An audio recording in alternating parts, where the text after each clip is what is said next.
Magandang buhay mga kabutingting, meron tayong gagawin dito na isang Vivo Y11.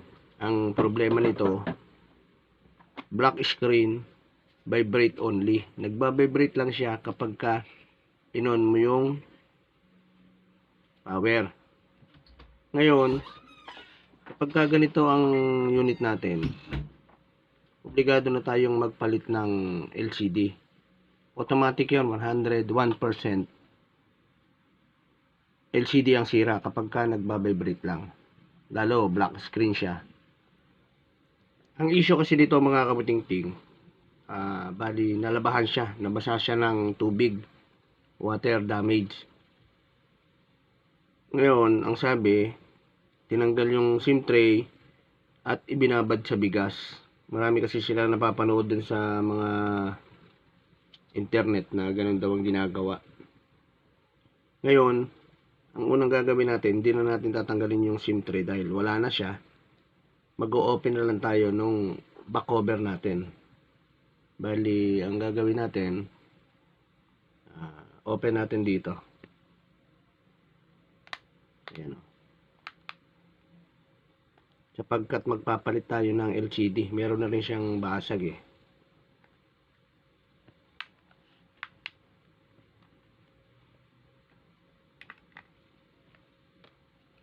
Ganun nyo yung fingerprint. Tapos, tanggal tayo ng back cover.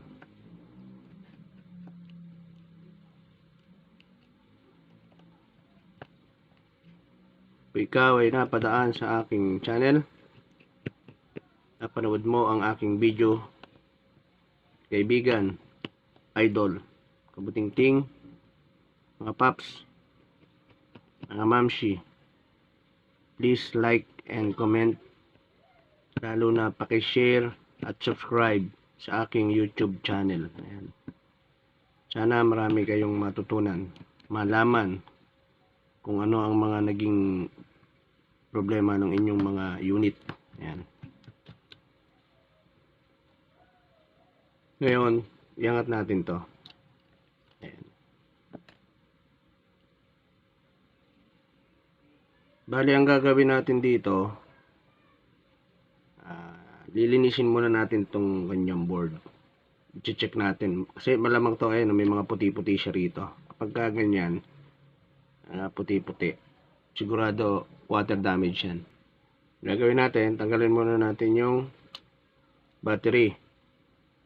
Itong sa button on and off, LCD, tsaka sa charging port. Ngayon, mayroong tornilyo dito na maliit. Ayan o.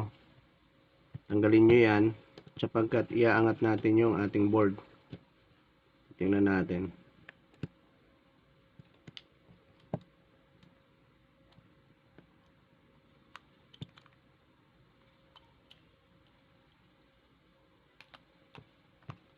Ayun o.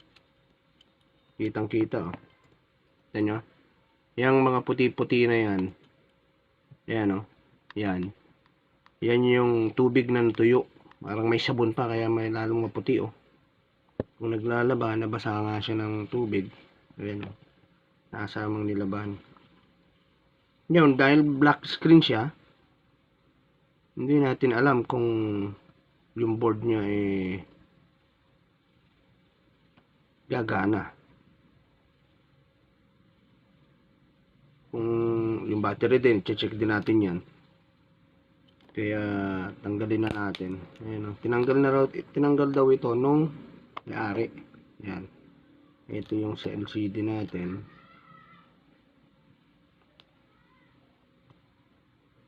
Bali, tanggalin muna natin tong board. Bali, dito muna tayo mag-focus sa LCD. Magbabaklas tayo ng LCD. Ang gagawin natin, i-hot air natin yan para madali nating tanggalin. Lalo na dito, may basag siya. Kapag ganyang may basag, lalagyan nyo siya ng tape. Didikitan nyo siya ng tape para hindi siya, pag sinungkit nyo, hindi siya mabasag, hindi kayo matalsikan.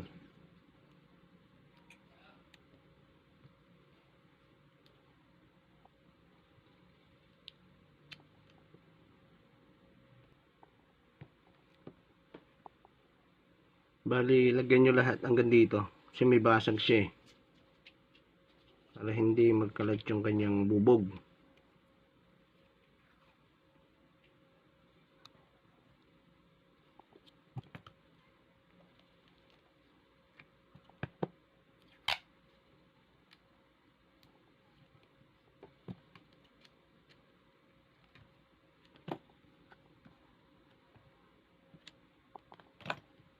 Ngayon, iinitan natin siya gamit yung hatir.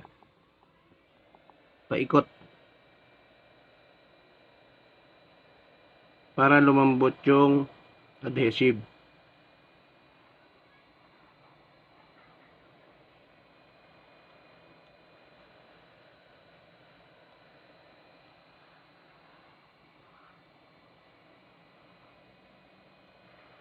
Pagka naikutan nyo na ng init, mararamdaman nyo naman yan eh.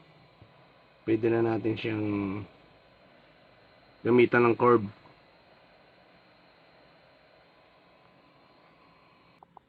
Dito kayo magsimula sa dulo. Ganyan. Kasi nandito yung flex niya eh. Yan.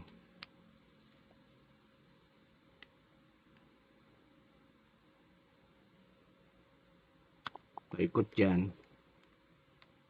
Para matanggal natin.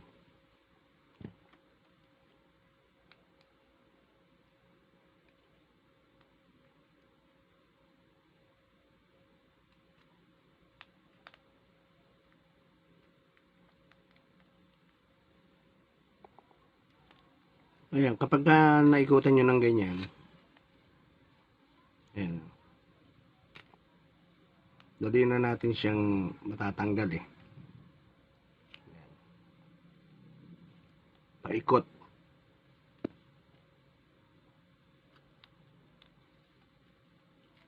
Ayan. Iaangat na natin siya. Ayan mga kabating-ting oh.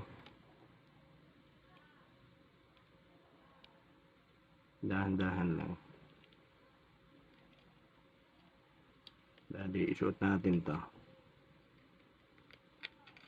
Yung flex niya.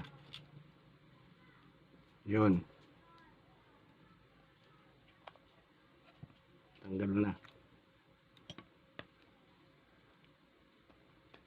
Ngayon, ang gagawin natin dito, dilinisin natin yan. Bago natin, ayan, may mga bakat pa nga siya. Bago natin siya kabitan ng bagong LCD. Ayan, ganyan lang naman yan eh. Para matanggal natin yung lumang dikit.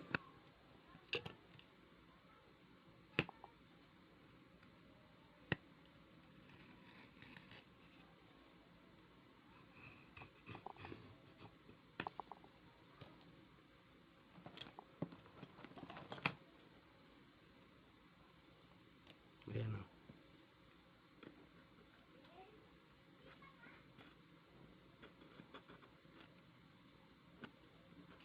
Ayan, paikot yan.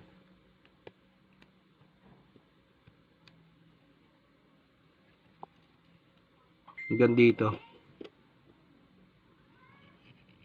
Ayan.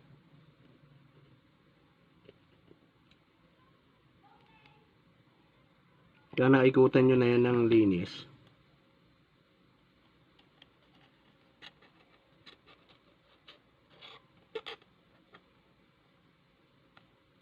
Pwede ninyo siyang brasin. Ayan. Para maging malinis siya. At saka natin ilalapat yung ating LCD na bago. Kaya mga kabuting-ting, ngayon gagawin natin, dilinisin muna natin to. Gawin nyo, tanggalin nyo yung camera. Ayan. Para pagdilinis nyo. Ayan. Tapos, bali, dito sa ilalim, labrasin lang natin.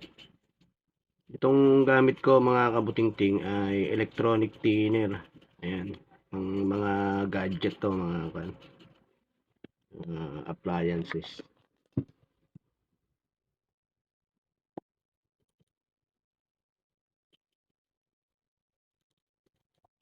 Ngayon, kapag nalinisan nyo ng ganyan, bali, iinitan natin siya. Gamit yung hot air. Para lang matuyo. Yan. Sana mabuhay. Gumana. Kanina, black screen siya, di ba?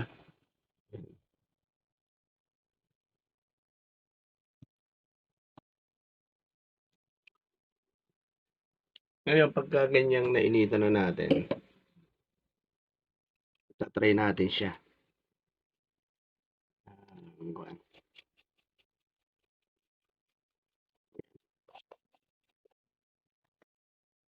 Bit natin. Tapos,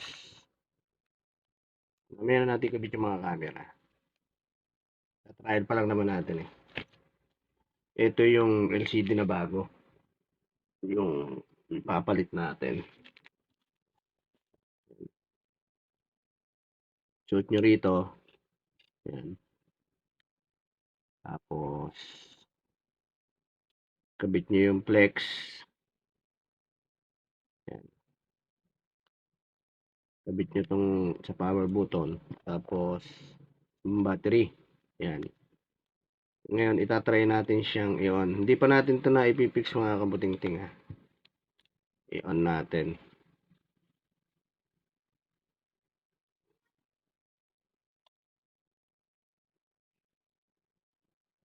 Ayun.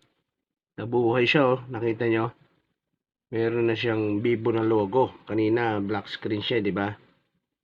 Ayun. Ibig sabihin, talagang 101% kapag ka vibrate only, blackout, yung mag-touch yung screen, LCD na papalitan natin mga kabutingting. Ayan oh. Hintayin lang natin saglit para ma-check natin.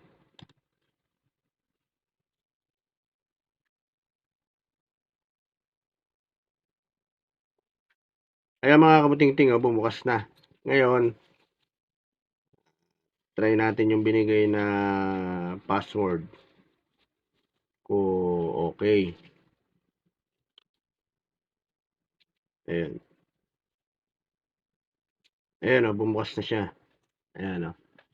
Ngayon, kapag ganyan, bago na-trial nyo, kumuha kayo na isang application. Halimbawa, ganyan. Iangat nyo siyang ganun. Ayan. Kapag ganyan gumagalaw-galaw lahat yung application, kapag iginalaw nyo siya, ibig sabihin, good yung LCD natin, hindi siya factory defect. Ayan o. Kaya pwede na natin siyang i-fix. Kaya i-off natin. At i-fix na natin yung ating binubuo na yan, Vivo Y11. Yan. Kapit na natin.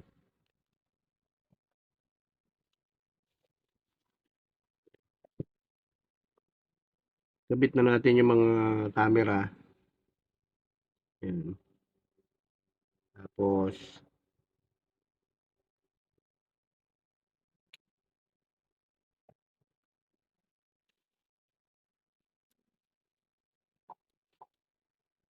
i-fix na natin siya eh. Mga cause ng water damage, mga kabutingting, maaaring camera, nababasa kasi, speaker, yan. O kaya, madalas LCD battery, yan. Maraming board, depende rin sa pagkakabasa niya.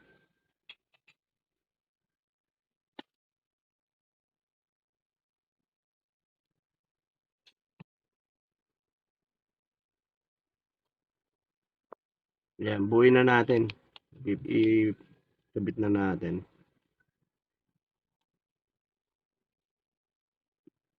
Ayan mga kabutingting, dikitan na natin. Paikot yan, ganyan.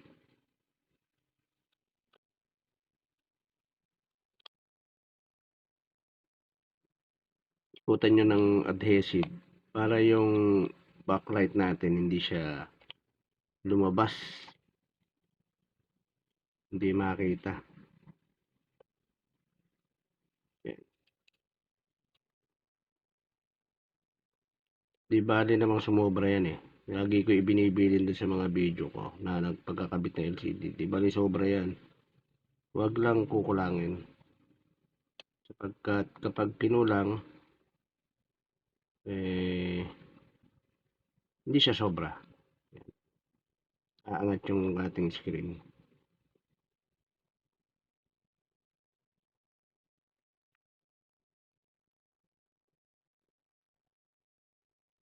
Ayan, naikutan na natin. Double check lang natin.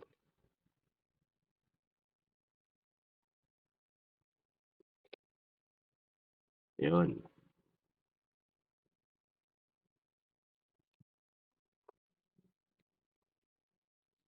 Ayan, ikabit na natin yung LCD. Ilalapat nyo yan. Ang paglalapat nyan, bababa muna, pag ganyan. Para umayos siya rin sa mayroong pinaka-guide siya. Tapos tulak nyo ng pakaliwa or pakanan, tapos pataas. Yan. Para lapat na lapat siya. Ayan. Okay. Ngayon, isusunod natin yung board yan.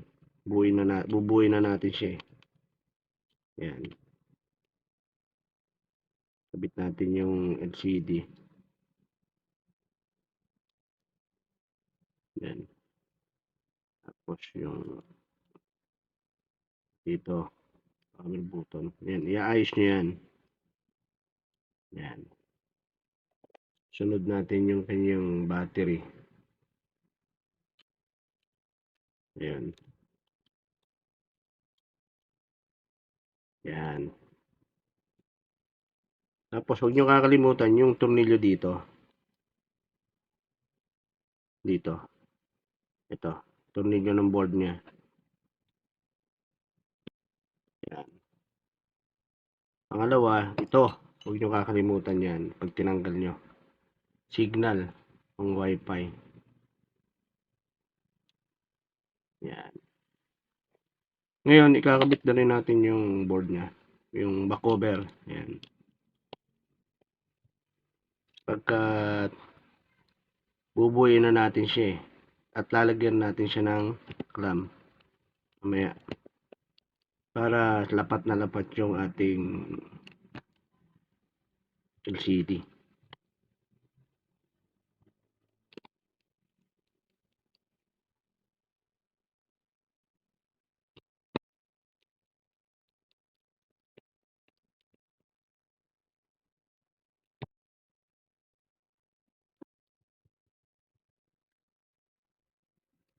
Ayan, ngayong naikabit na natin, ikabit natin yung back cover natin.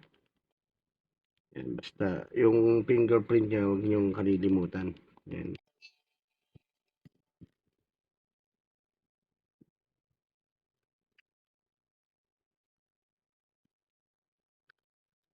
Higaan niyo muna siyang ganyan.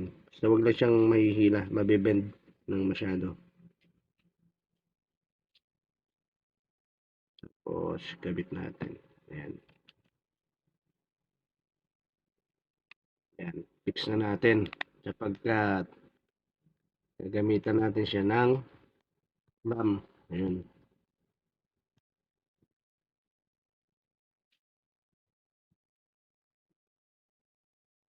Ayan. Kalahating oras, tayo natin. Para patuloy natin siya ng mabuti, mga kabutingting.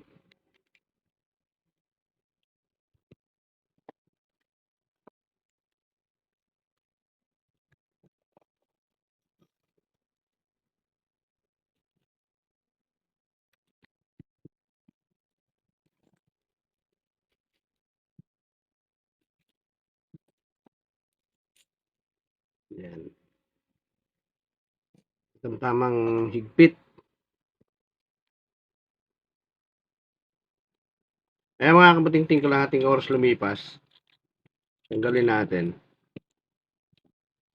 At tetestingin natin yung ating ginawa. Ngayon, itong gilid na yan, paglilinis yan, ganyan lang. Ayan. Para lang matanggal yung mga sumubrang adhesive. Ayan, paikot. Okay. Ayan, i-on natin mga kabutingting. Ayan o. Hintayin lang natin saglit. Ayan mga kabutingting, bumukas na o. Ayan. Okay na. Ayan o.